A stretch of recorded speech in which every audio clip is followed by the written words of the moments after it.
सिगाङाव एक्सपिएलटिमोन बिनि सिनायथिखौ आं मिडियानिसिम बुंबाय। सेकेन्डआव राजनिथिक जानाय लोगो आं इउथनि दैदेनगिरिमोन डिस्ट्रिक्टनि केसियारमोन आरो आं। मा उद्देश्य लानानै नोंथाङा बिपिएफ दलखौ गारनानै आङो प्रमद सारनि खामानि मावनाय दांनाय उद्देश्य मोनफ्रोमबो बिथिङाव आरो बेनि रायलायनाय टेलेन्ट मोजां मोननानै आं गोसो जानानै इउपिपिएलआव दिनै जइन जाबाय।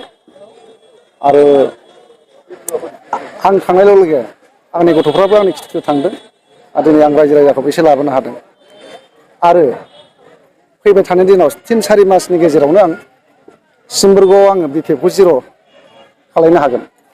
बे खाथां आरो जोंहा देरहानाया खाथां इउपिपिएलआ देबोरगाव हिसाबै। बेनि उनाव आं बनरगाव बारगोन। बनरगावबो आंनि आखायाव खमसे खम दङ मुस्लिमखौ लानानै 3,500सो भटार दं। आं बिसोरखौ लाबोजोबगोन। बेयावबो खाथां सालाखाथियावबो आंखौ मोजां मोनग्रा माखासे मानसि दं हाबगासिनो दं जों दा बेयावबो जिर' जानो थांगासिनो दं बिपिएफआ। बे मोनथामाव आं दा आगान होगासिनो दं एसे। दिनै साबैसे जयेन जादों?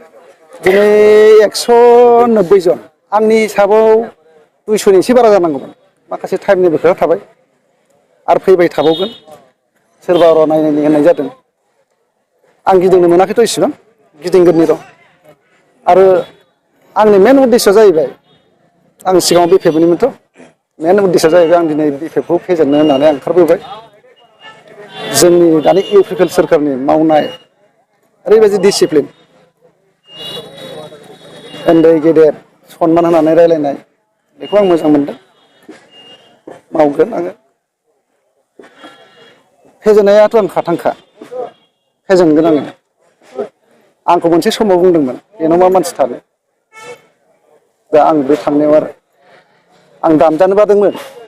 आंखौ बेफोरबायदि होननायाव आं बांसिन खुद्रिनाय जादों। ओंखायनो आं बे खामानिखौ मावदों आरो मावबाय थागोन मावबाय थालांगोन। Thank you. जिहेतु आथिखालाव जे देबोरगाव समस्ति हिसाबै बिपिएफनि गोबां हार्डकर दैदेनगिरिफोरखौ जों फैबाय इउपिपिएलआव बारस्लायबाय थानायखौ नुनो मोनदों। आरो थाबोनाय दंबावो नामा हार्डकर बिपिएफनि दंबावो एसे टाइम नांगोन। बे 4 मासनि गेजेराव कमप्लिट जागोन।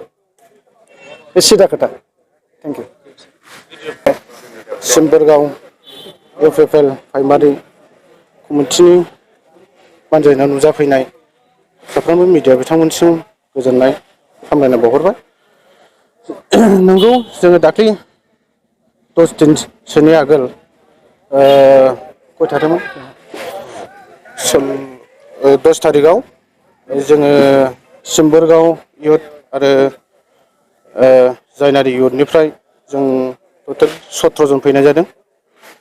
जेरावनाखि जोङो खौसे आरो गोजोनखौ लुगैयो। बेनि थाखायनो जों साफा साफा गावबागाव मोजां उद्देश्यखौ लानानै जोङो इउपिपिएल दलाव ज'येन जाफैदों। बिदिनोसै आरो। जिहेतु नोंथांमोना गोलाव सम बिपिएफ सरकारजों थाबोदों।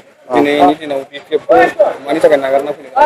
बिपिएफनि माखासे मावनाय खामानिफोर जिहेथु दा बर्थमान सरकाराबो गैया।